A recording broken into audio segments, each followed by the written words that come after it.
Okay.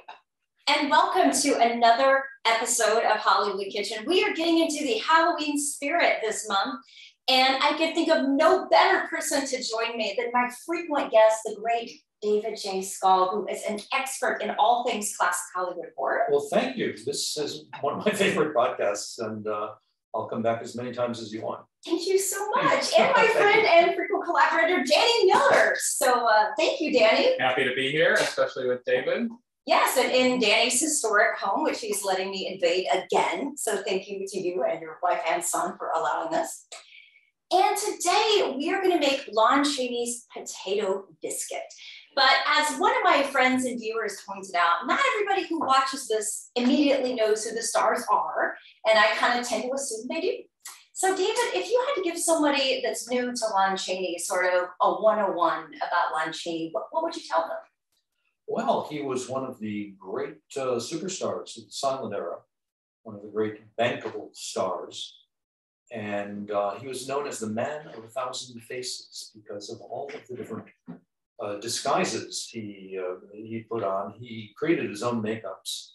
He was a self-taught performer, right? He came up into motion pictures through the vaudeville stage, and he was a song and dance man, and got into silent pictures and was handy with makeup. And he was a totally self-taught phenomenon and became one of the biggest stars in the world. And he's known for The Phantom of the Opera or The Hunchback of Notre Dame and so many other terrifying roles. He didn't play any supernatural monsters. There weren't any in the silent era.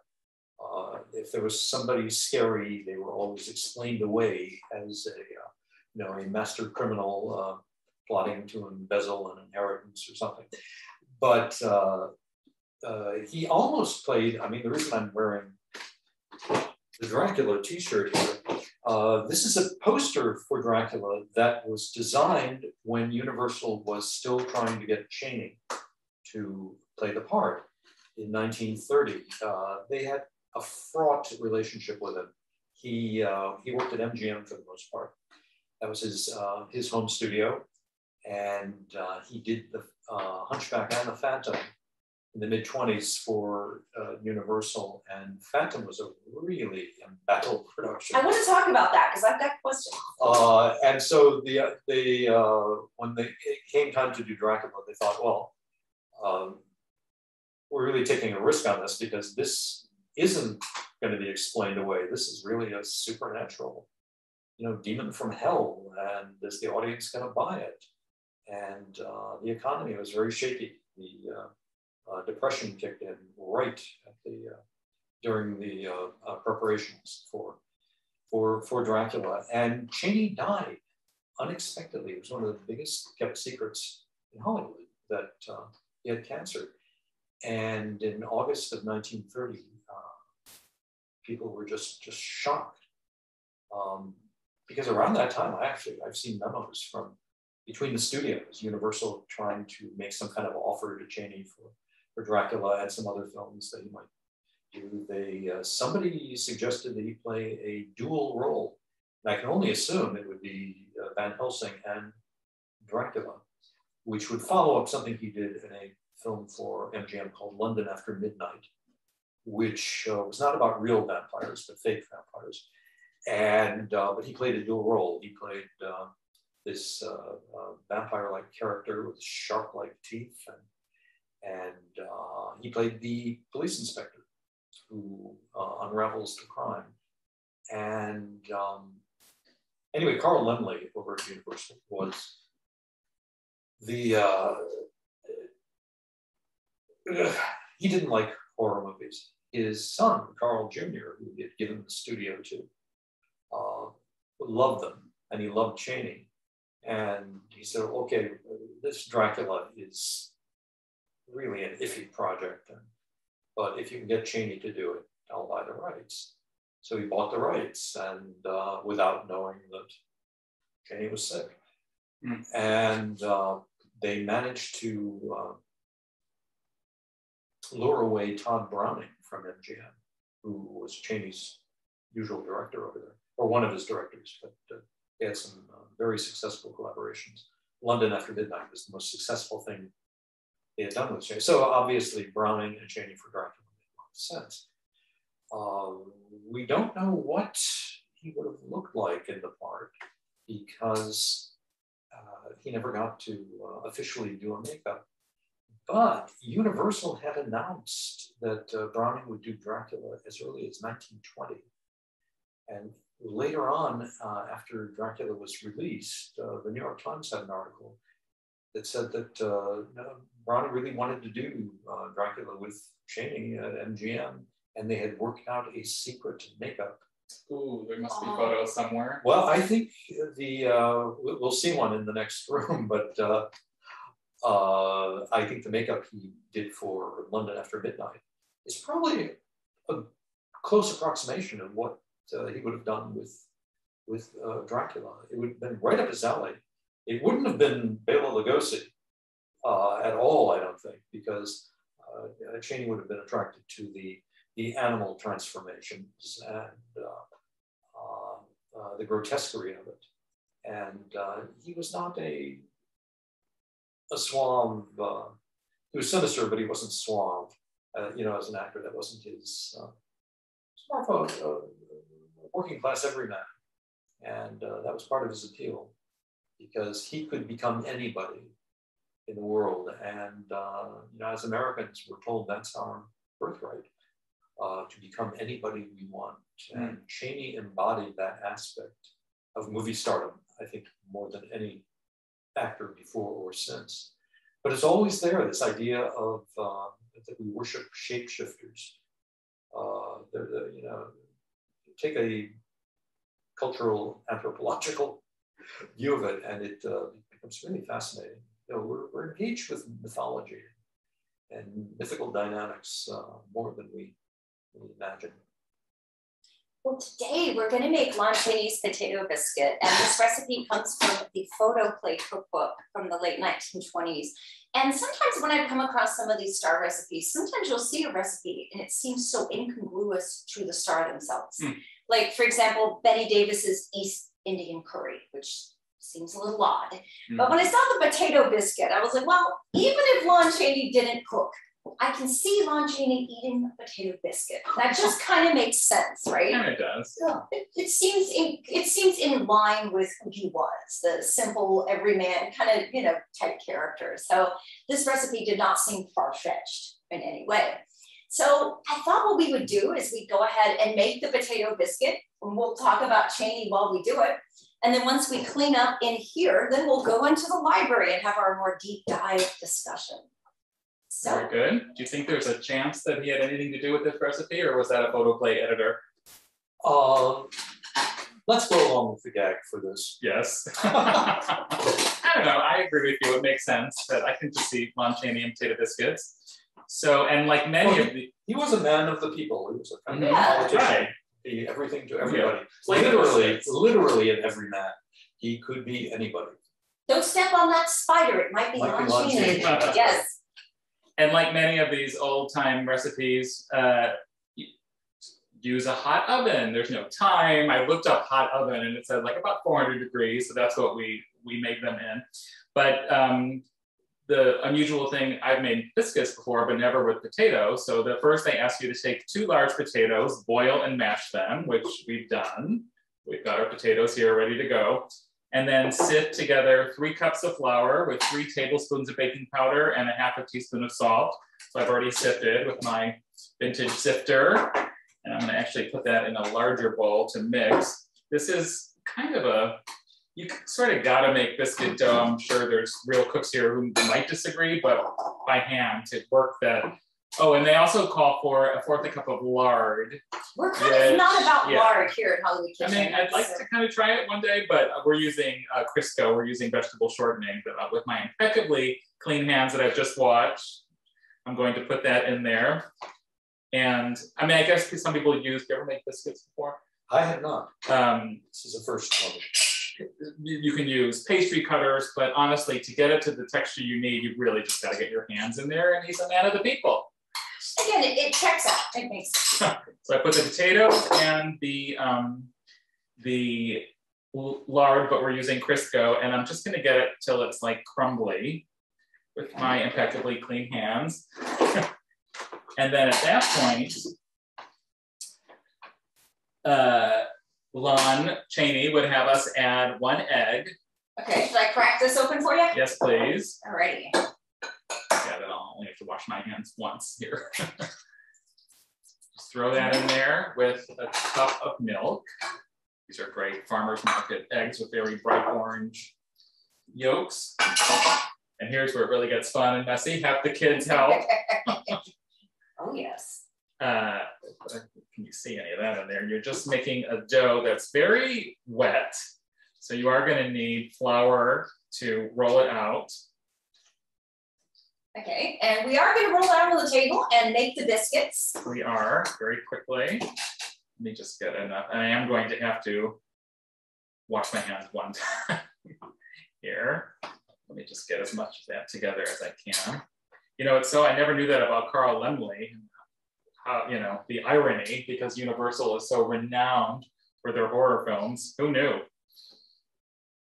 Oh yeah, and it became one of their legacies. I mean, the Universal Monsters. It was the first time a studio had made a franchise out of any of its characters, and it really paid off. And this is the 90th anniversary of Dracula and Frankenstein this wow.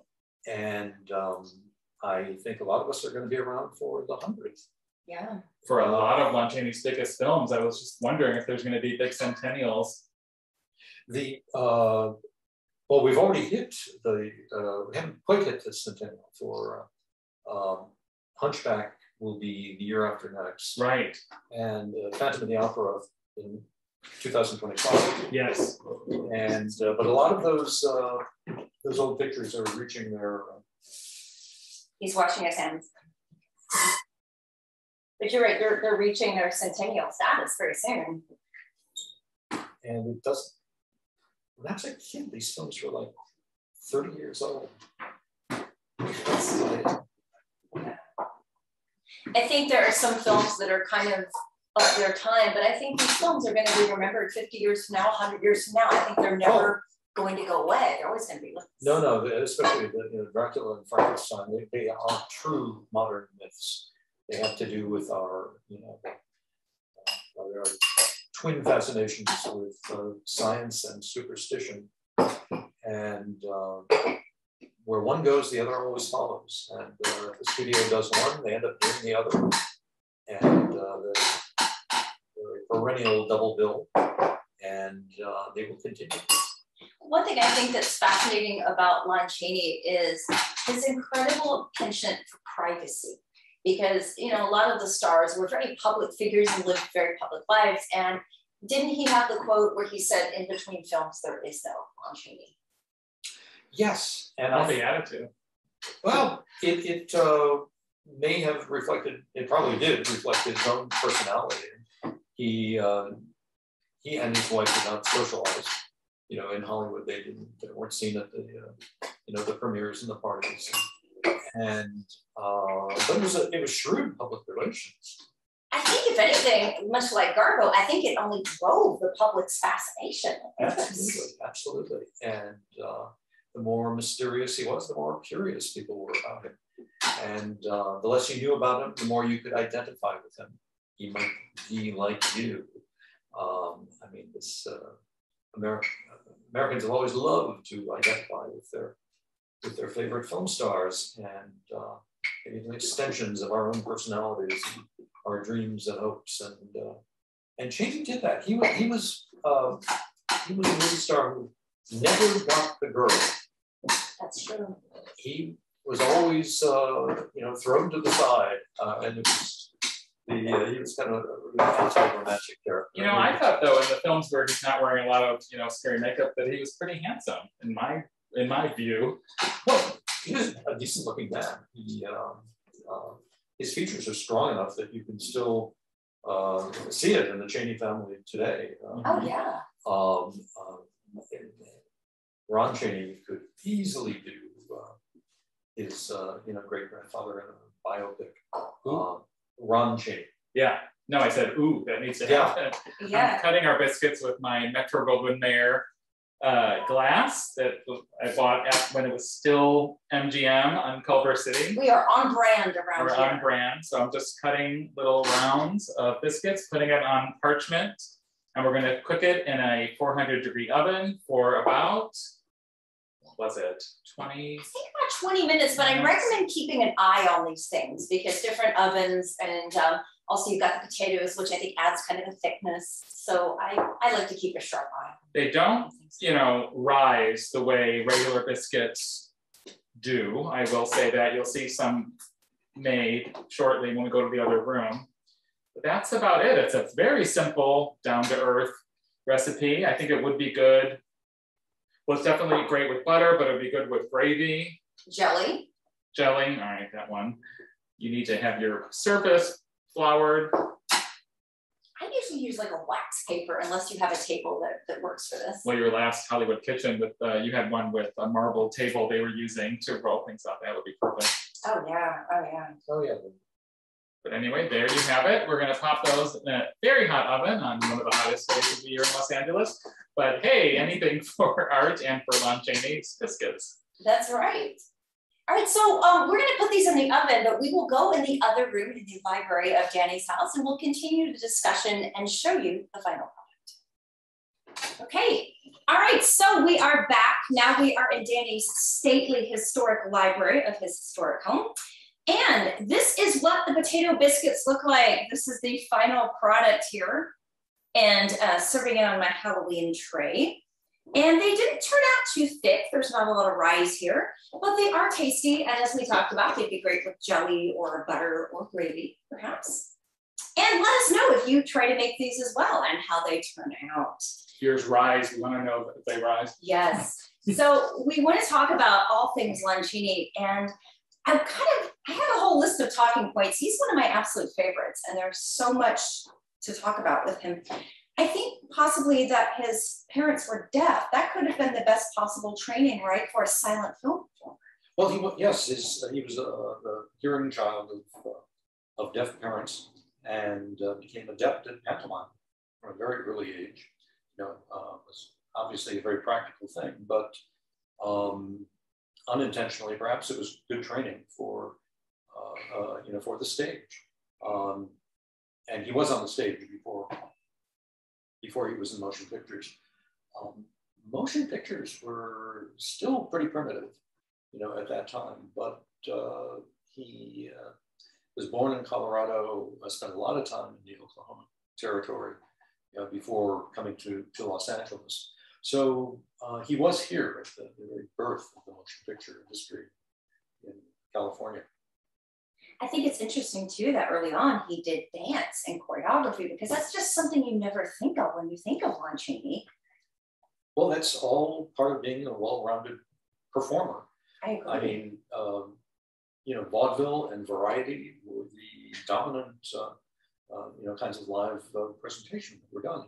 And so it was just expected that you could be a jack of all trades and do whatever was required of you. And you could keep working the more you could do. So like a lot of people at the time, he was self-taught. There were no, you know, performing arts academies to you know, get certified at in those days. It was, you learn by doing. And he did, and he did, and he did. I'm so impressed by his brilliant makeup applications. Was that at all common back then, that the stars were expected to do their own makeup, or was that unusual even then, do you think? You know, ordinary makeup, yes. I mean, actors would, in those days, actors would provide their costumes most of the time. They'd be, you would be expected to have a basic wardrobe, you know, from formal wear to, you know, to 17th century. Right. No, I mean, then you're getting into, but they weren't doing that kind of theater, you know, back then. It was just very basic stuff, but actors were very self-sufficient. And we don't have too many images of Chaney pre-film days, but he obviously was adept at doing what needed to be done, and his career went on and on from that. And when he started in film, The Miracle Man in 1919, right, was his breakthrough performance where he plays the crippled man who was healed on camera. Yes, he played a fake cripple, and it was it's a gruesome performance to even watch these days because his legs are all twisted up like a pretzel, and because of faith healing, he does seem to be restored, and it provided the template for a lot of the films he would do later, especially the ones with Todd Browning, and not be the last time he played a fake disabled person, and it was interesting that audiences flocked to these depictions of maimed and mutilated and just godforsaken human bodies in the 1920s. And I've always felt it was because of World War I. Chaney never played a returning wounded war veteran, but on one level, that's all he played. Mm. That makes sense. It was like the audience, these people were everywhere, kind of a guilty reminder of this of the Great War, this war to end all wars. Fortunately, it was not.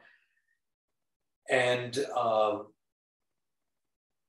but this reality had to be processed somehow, and I think Chaney's movies, for whatever else they did, they helped people kind of process that information, acknowledge it, and then unfortunately move on.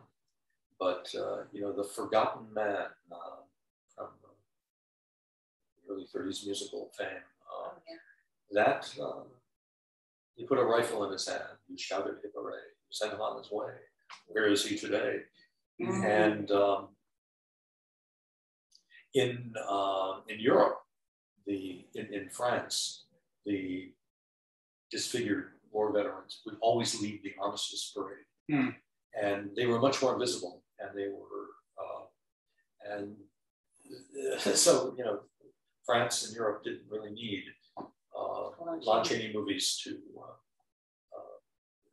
help them deal with this reality, but that's something horror does. It lets us examine things that have to be examined, but not look at them too closely. I do think that sequence in Miracle Man is just astonishing to watch. Every single hand movement, every limb. I mean, I wonder what he studied to do that so perfectly and then just slowly come back. I'm sure he observed up close people with these kinds of disabilities. They weren't difficult to find. There were hospitals and homes, and that he probably encountered a lot of people who had developed these injuries and disabilities in the war. Mm-hmm. But it would have been unnatural for him to have played that part, but that may have been too much for the audiences of the 1920s to accept. Might have been a little too raw, kind of like Todd Browning bought the rights to the story that Freaks was based on for Chaney. Chaney was originally supposed to star in it, and it when Browning did make it without Chaney in the 30s, the reality of his casting actual sideshow performers and armless, legless people, and was considered, really crossing a line. Just too much. And probably had a lot to do with the production code finally being enforced. And so the censors loved Todd Browning as much as they pretended to distance. And but Chaney's films were basically all done before there was any kind of production code, and he and his directors had pretty free reign with his parts. The critics though wondered, said what else, what else can he cut off? What else can he, what other body part can he break? And when he did The Unknown, in which he played a fake armless man who threw knives in a circus, they said, well, what's next? Is he going to be Teddy the Torso? And actually, there was a human torso who appeared in Freaks without Chaney. What strikes me about Lon Chaney is, like, for example, in The Penalty, he plays a gangster who has his legs amputated, for those who haven't seen it. But you still feel this incredible, like, connection or even compassion, probably more so at Hunchback than you do in The Penalty. But he has this pathos, and he kind of brings out this incredible sense of emotion that transcends the makeup, that transcends the disfigurement, that kind of really speaks to people, I think, if that's making any sense at all. And there's a pathos to his characters. They do suffer, but they're often obsessed with revenge. Yeah, on a very primal level. And this harkens back to the Elizabethan and Jacobean theater, the great revenge tragedies, which are really prototypes for today's horror films. Any number of them you could populate with the likes of Vincent Price or Bela Lugosi, and watch them go after their enemies and give them their comeuppance. And he deals with visceral feelings. Chaney he's not, and he's almost always unlucky in love. Never gets the girl, and which is kind of going against the grain of what a big Hollywood league man is supposed to project. But he did it his way. I love Charles Lawton's Hunchback in 1939, and just thinking that he had a whole studio of makeup artists and others helping him create that look. But Chaney's is just remarkable too, and he was doing all that, like he created that entire look on his own. He did, and he wore a very heavy piece of rubber on his back to create the hunch, and he did his own stunts in it. He climbed the walls of Notre Dame wearing that thing, and it was he was known for suffering for his art. There's this strange sadomasochistic relationship between he and his audiences.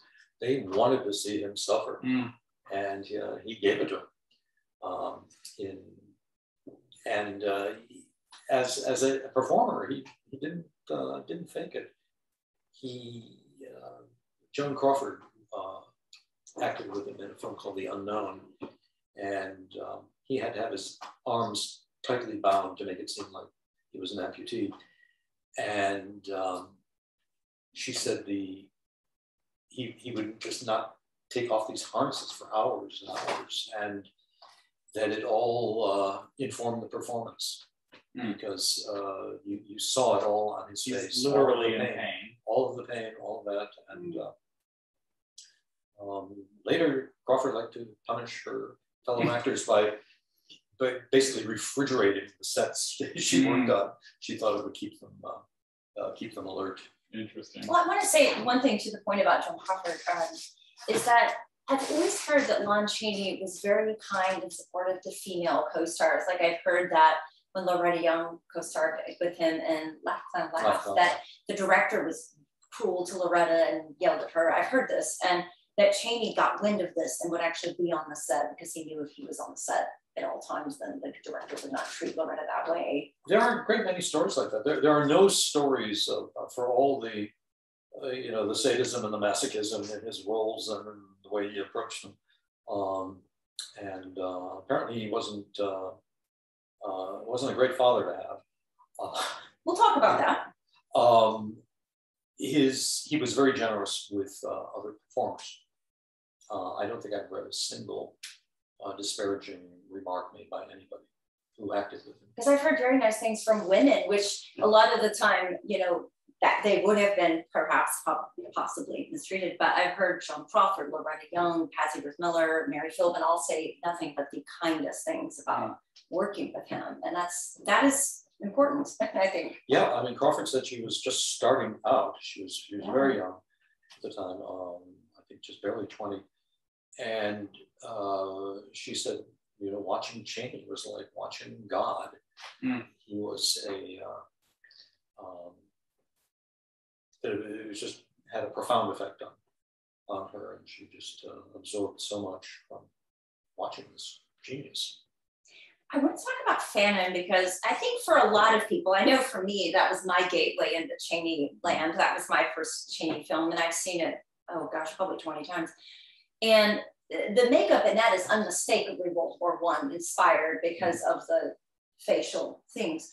And I've heard a lot of stories about Chaney not getting along with the director, Rupert Julian. So can you kind of talk to us about the trouble production on Phantom and kind of what went on during the making of that? Oh my gosh, it was, there were endless script rewrites, multiple directors. Chaney, in essence, ended up directing himself. And it probably is a reason it was unlikely he would go back to Universal to do Dracula, because it was, they released the film a couple of times. I mean, with, you know, different endings and different cuts. And it was really a saga. And it was fortunately a very popular film, and it did, you know, bring back its money. Though it probably would have been a lot more profitable going more smoothly. But even today, audiences just flinch when that mask is torn off of him.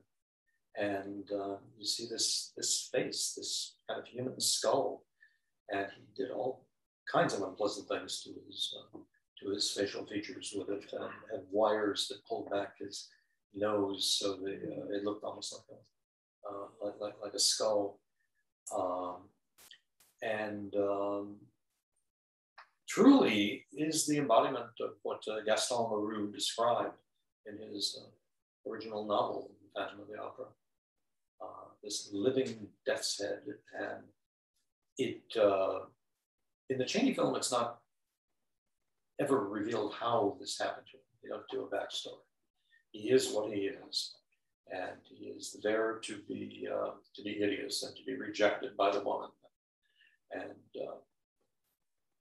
have the audience identify with him on that level. Because, you know, Chaney's a lot like us. He doesn't live happily ever after. He doesn't ride off, you know, to a romantic sunset with the leading lady, and quite the opposite. So there isn't another character really, not another actor who created such a niche. Yeah. I mean, Chaplin's Little Tramp to an extent, but he always got the girl. Chaney is the outsider. He is always going to remain the outsider, and for people who feel like they are on the outside, he's an obvious magnet. I went to a press junket once at Universal in the soundstage where that set still stands, which oh, it's gone now. The Phantom stage? Yes. It's now the Fast and Furious ride. No, because I was going to say it's like it was so unusual that it lasted so long. It's an absolute crime. They promised they were going to preserve it, and apparently they only preserved it digitally. Oh. It would have been the perfect thing to be at the new Motion Picture Academy. I was going to say, in its entirety. That's Lon Chaney haunts them forever after. It was the oldest working soundstage in the world. Stage 28, and I had the great fortune to have visited it a couple of times, and all that ornate plaster work from 1925 was still there. It showed up in film after film. I think the last film was The Sting, which was a theater scene in which they used it. But I remember seeing it in The Last Warning, Paul Lenny. Yes, it was a crime. and not alone in feeling that way. I A lot of film fans just felt betrayed and to that long, because I was there like in 2012 or something like that. Ugh. But it would have been perfect to have that in the Academy Museum. Yeah. Oh, amazing with that. even if it was just Anyway. one wall of it, the ornate boxes. No, it would have been. They could have built a gallery around it. Right. It could have framed a exhibition room. But I think of Chaney's iconic Phantom look and certainly Hunchback. I mean, how many actors have so many looks that do become this iconic image, like this one, and we can't even see the film. I think that's so. Yes, this is Chaney in London After Midnight, and this may have been what he was thinking about for his secret Dracula makeup that he and Tom Browning apparently cooked up in the 1920s, but no photos have survived. London After Midnight is a lost film, and the last known print and negative were destroyed in a vault fire at MGM in the 1960s. And so the film is just kind of taken on almost this burden of being the most famous lost movie of all time. And people perhaps expect more of it. I talked to a few people who actually saw it when they were kids. Oh, wow. Robert Bloch, the author of Psycho, saw it, and he remembered Chaney as coming across as somewhat comic. And he said there were all these close-ups of him rolling his eyes around. And Forrest Ackerman, the collector and film authority, also saw it as a boy and said that Chaney scuttled around almost like Groucho Marx, and that was his posture and his movements. And William Everson, the late film historian, told me that he had seen it. He had actually seen it projected at MGM before that vault fire, and he said, it may be good if it never shows up because people may be disappointed. Interesting. It was a very successful film. It made more money than anything Tom Browning and Chaney had done before, and people still hold out hope that there is some Norwegian attic somewhere in Oslo or print somewhere in the world, and there could be. this does happen? It does happen with some regularity. But how did this image become so iconic? We've all seen it 1,000 times. It's so interesting to me. Well, it's kind of unforgettable. I mean, he's got this mouth full of shark teeth, and the corners are pulled up by little hooks. They're actually attached to the dentures. That had to have hurt. Everything he did hurt. And he had these little wires that were like monocles he put around his eyes and twisted them open. Yeah, that's devotion. And also a man murdered his girlfriend in Hyde Park in London. And tried to blame it on this movie and said that Chaney's makeup in this film drove him to murder. Whoa. It didn't work. It's still in the playbook for people though, but yeah, it did not work. No, but it certainly, I'm sure MGM appreciated the publicity it got for it. You cannot generate better. All it would do is drive more people into theaters. David, do you agree with many people who bristle at calling Lon Chaney a horror actor, or do you? No, the term horror movie wasn't even used generally until the 1930s, and he did mysteries, he did thrillers, he did spooky, scary movies. But as I said, there was no real supernatural anywhere in Hollywood films. And Dracula was the first time that a frankly supernatural storyline had appeared. And all the studios, they knew Dracula made money on stage and they wanted to perhaps cash in on it. But this was the beginning of the Depression, and it just seemed like a big gamble. And finally, Laemmle bought the rights because he didn't want to see it go to his rival, MGM. And because after a while, and then they had the rights, and Chaney died, so they were left holding the bag, as it were. And but those two films, 1931, Dracula and Frankenstein, really changed the way Hollywood has approached movies. They really transformed popular culture. If you think now, the outright fantastic was always part of the European cinema from the very, very beginning.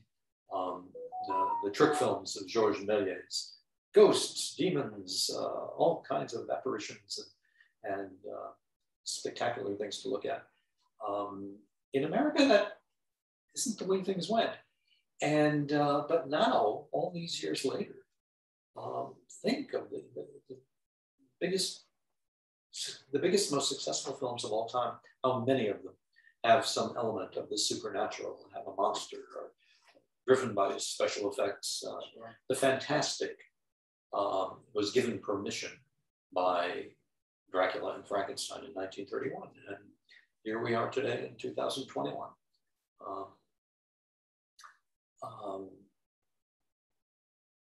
And I'm going around and introducing screenings of these films again.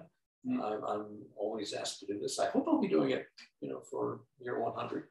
Many amazing books that you've written on the subject, of course. Well, it's a. Yes. When I did my first one, I thought it was just kind of a one-off. I had not read a book about the history of Dracula, and I happened to stumble across a treasure trove of original negotiation files for the stage play and the movie.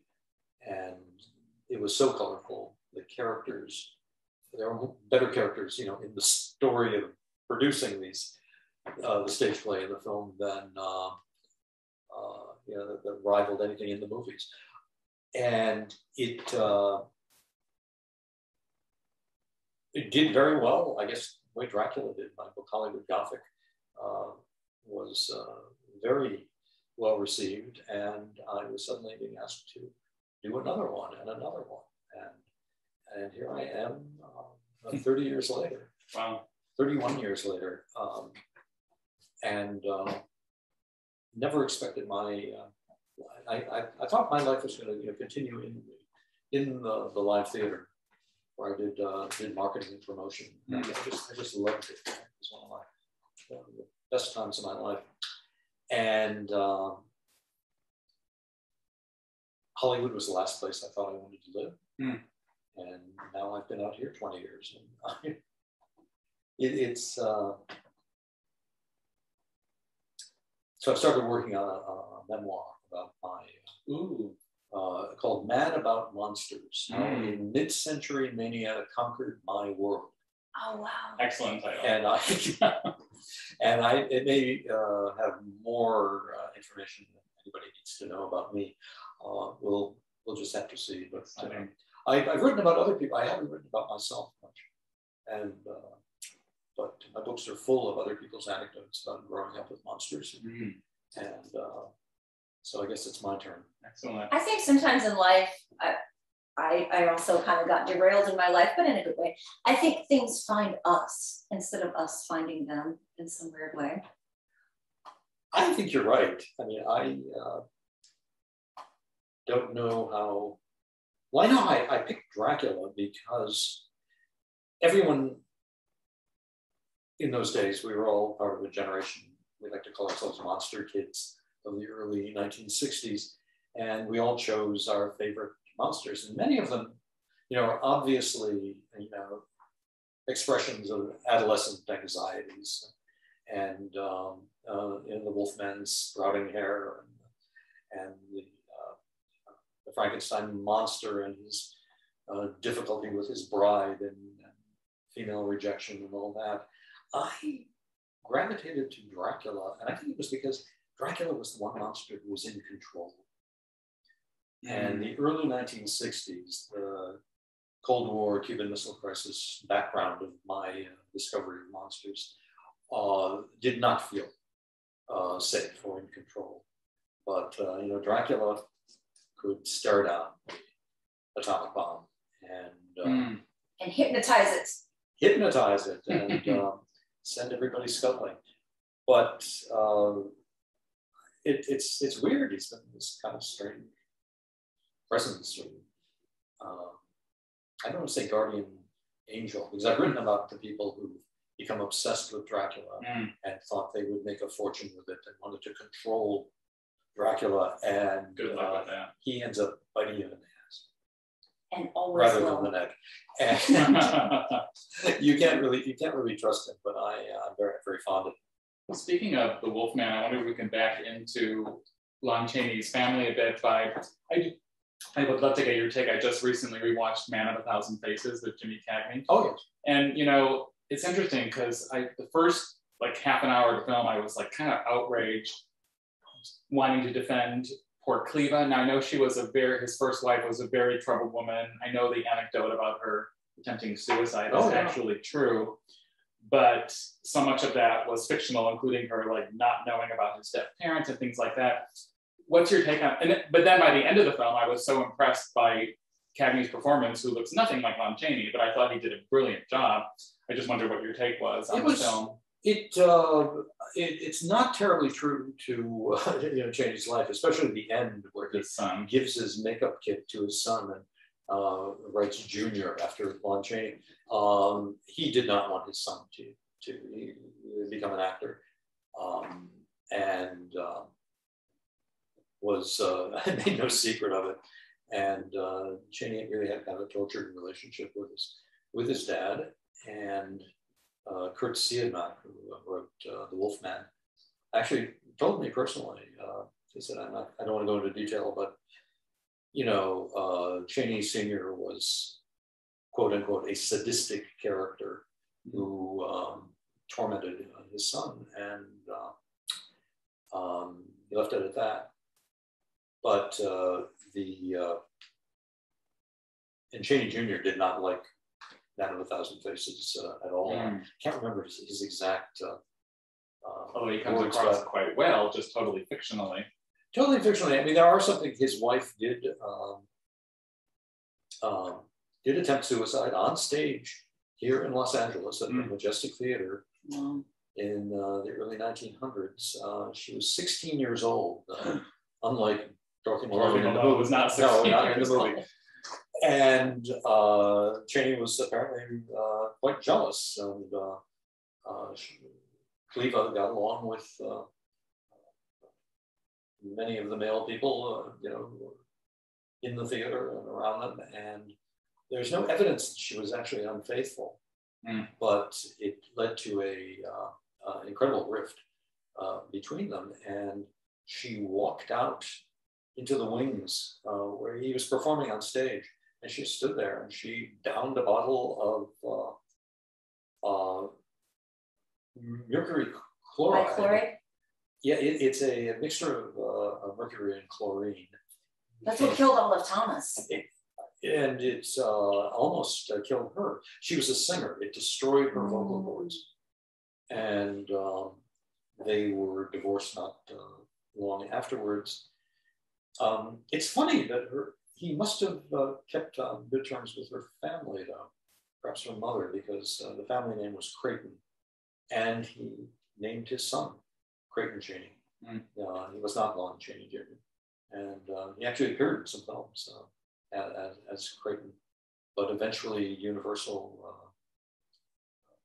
insisted that he be Lon Chaney Jr., and he went along with it, and his career blossomed. Some people actually confuse the two, which is crazy if you know the timeline, but especially because he dropped Junior too. So in many of the films, it's simply credited as Lon Chaney. Do you have an assessment of Lon Chaney Jr. as an actor? I mean, he was quite good. I mean, he absolutely deserved the Oscar nomination he got for Of Mice and Men. I saw the most beautiful sepia tone print of that at the UCLA Archive a few years ago. It was like bring a tear to your eye, beautiful print of that movie.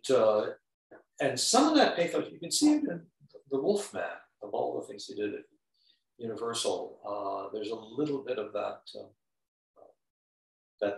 performance there, but he was never given anything as good as a John Steinbeck novel to do again. And he had a number of personal problems, not least of which was alcoholism. And directors who worked with him knew that you got your best work out of him in the morning, and don't even try afterwards. And but he did keep on working right up till the end, and people worked around the drinking, and he turned in some very, very good performances. Had he been more accepting of himself, wrestled with his demons better, who knows? I don't think that something like drinking makes anybody a better creative artist. I mean, there's that long mythology of that in American literature. All these people would have done so much better had they not been impaired. And well, it's easy for us to say that when we're not in there. But Chaney, he made one of the Universal monsters his very own. Wolfman was never played by another actor. Oh wow! And because he even did it in like comedic elements.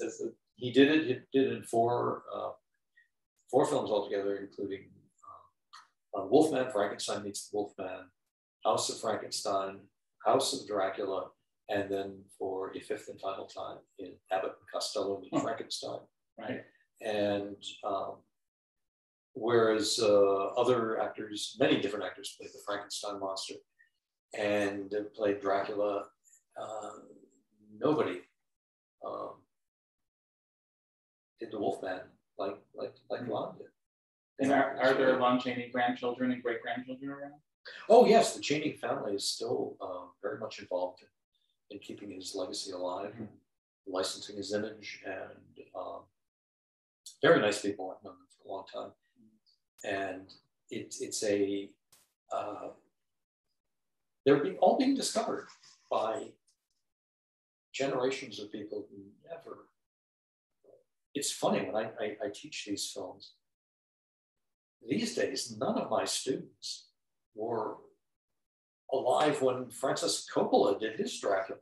I mean, it's like, holy smokes, we are. And so these films are brand new to them. And I'm curious about their reactions. I had an almost all women class I taught at Trinity College, Dublin. And the idea of Dracula as a romantic character kind of came up. And I said, well, okay, ladies, tell me, Lugosi, is this your idea of a sexy matinee idol? And to a woman, they all made a face. Ooh, no. And, I'd be down with that. I think he's terrific. I love Bella. And the, you're not down alone. But he, these roles were absolutely unique. Nobody ever, they're cliches today. Every 10-year-old kid can do an imitation of Dracula based on Sesame Street or Count Chocula or something. And, but wow, was that a weird performance to see? The first time around, Lugosi is that unearthly, deliberate manner of speaking. He's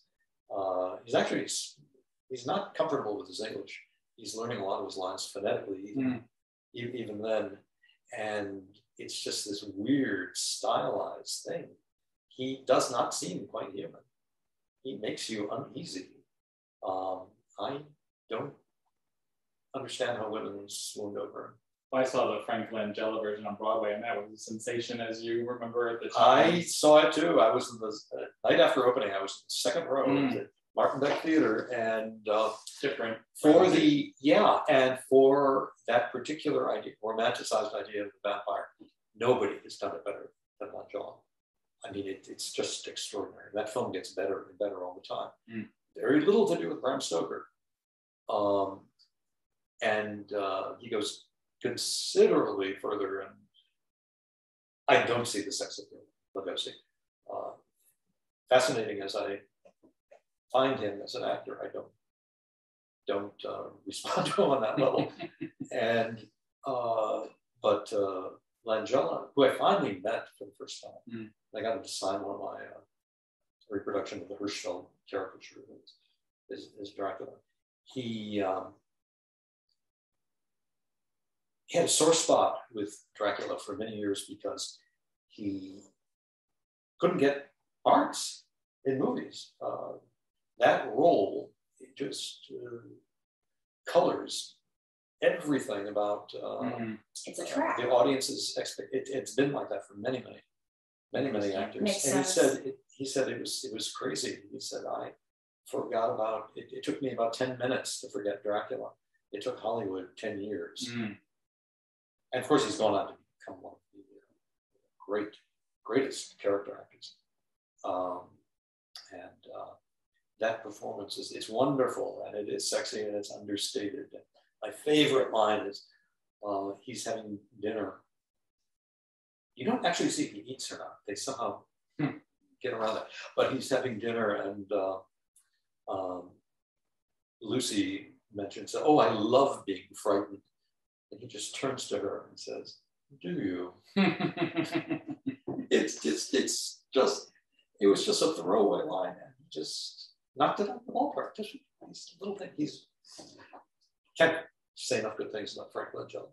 Now I just wish that he had lived to make, if Lon, just imagining what Lon Chaney would have been like, it's so different than probably what Bela Lugosi is. It probably would have been. He probably would not have necessarily gone after the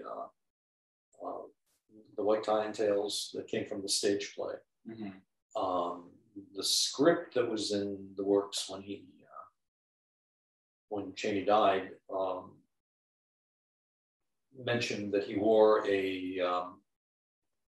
some kind of a decoration or a medallion, but he was dressed all in black and had musty, unpressed pants. I mean, it was one of the throwaway descriptions.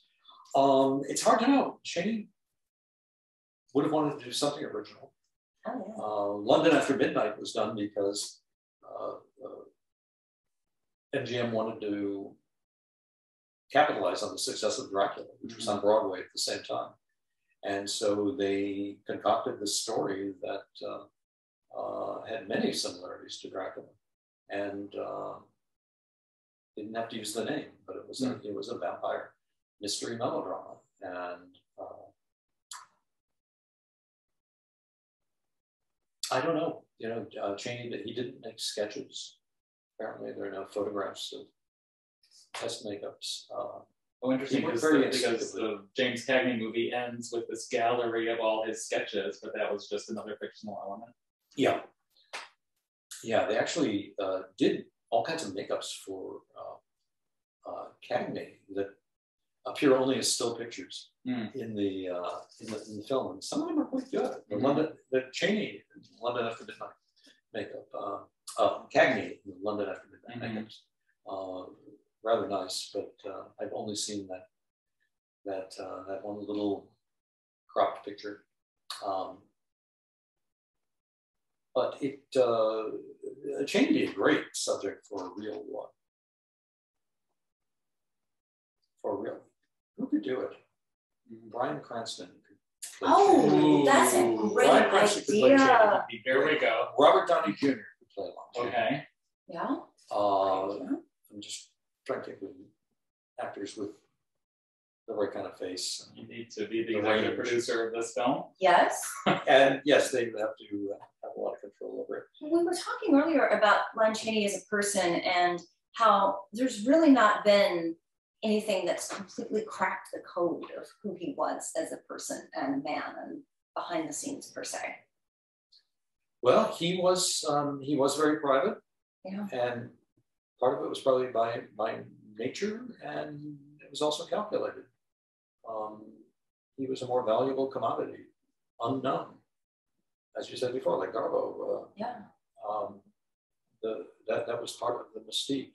That was part of the brand, and he really did brand himself very well.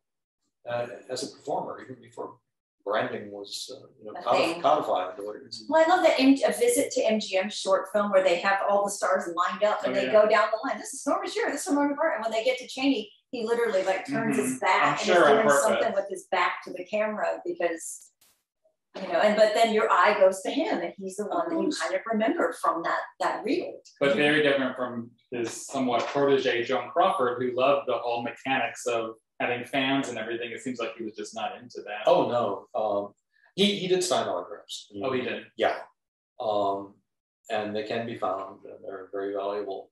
But it wasn't like the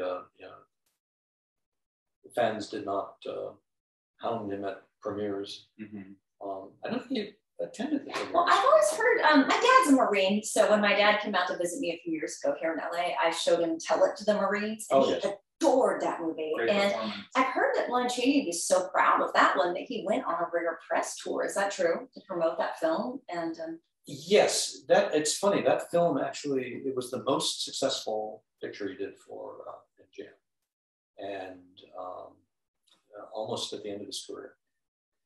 And he didn't want to do talkies. He did one. He did the remake of The Unholy Three that he had made as a silent with Todd Browning.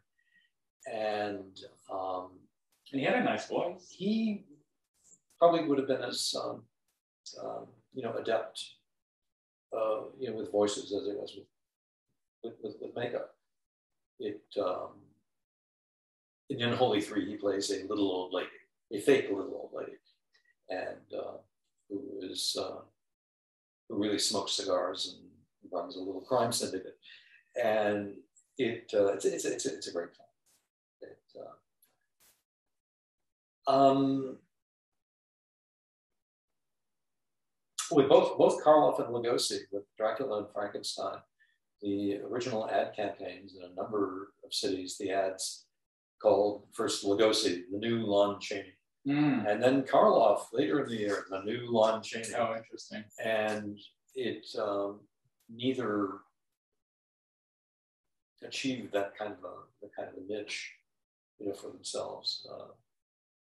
Karloff had a better career than Lugosi. He didn't manage his career terribly well, but neither became a superstar. And I think there was something with Chaney. He was a product of a certain era and a certain time, and a product of the silent cinema, as opposed to the talkies. And it was just a unique intersection of factors that. And how great, considering he died over 90 years ago, that he's not forgotten, as so many of them are. I mean, that's a testament. No, just a picture of him in The Phantom or in The Hunchback. They're so iconic. They evoke the entirety of silent pictures. They can be used as that kind of shorthand, and they are sometimes. They're the go-to images.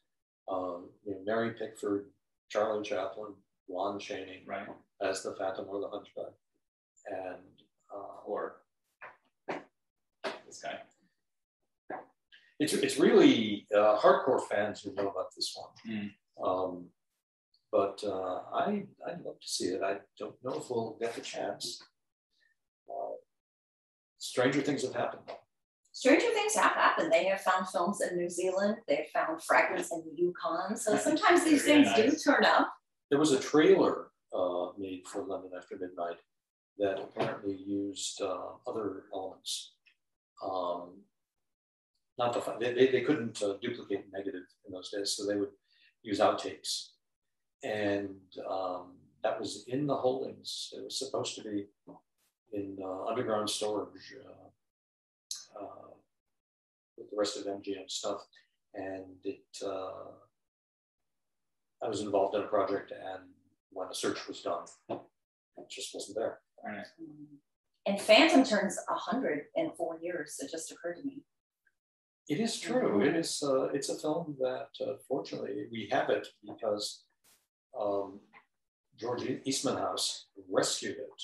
Universal was going to throw it into the flames with all of its silent film holdings. It just kills me. Because people didn't see any possible future for silent movies. Why would people have this? Why would people hold on to it or protect it? And Universal had a print of Nosferatu, a stunning, crystal clear print that they acquired during the negotiations for Dracula. They were given it, oddly, for purposes of destruction, because it was an infringement on the Stoker estate. And there's the title of the book, For Purposes of Destruction. For Purposes of Destruction. And and that's exactly what happened to it. It's really a crime. The film has been beautifully restored, but not to the level of, there are a few snippets that Universal used in a short subject, and it just looks like, oh my God, that was shot yesterday. And but film it's an unstable medium. It doesn't last forever. Photographs don't last. Everything I have now is basically digitized, because in another 100 years, all of these conventional photoprints are going to be faded away. And then we have to worry about backing up all our digital stuff. Yes, it's an endless. One thing that does give me hope, I'm on the advisory board of a silent film organization called Retro Format, and we do live and virtual screenings. And during the pandemic, we've been doing these presentations to classrooms for young children to learn about silent film. We do it about once a month or so. And a year ago in October, we had Lon Chaney log in to Zoom, and we did a Lon Chaney. We didn't show a whole movie, but we did a whole bunch of clips and had to do Q&A with the kids.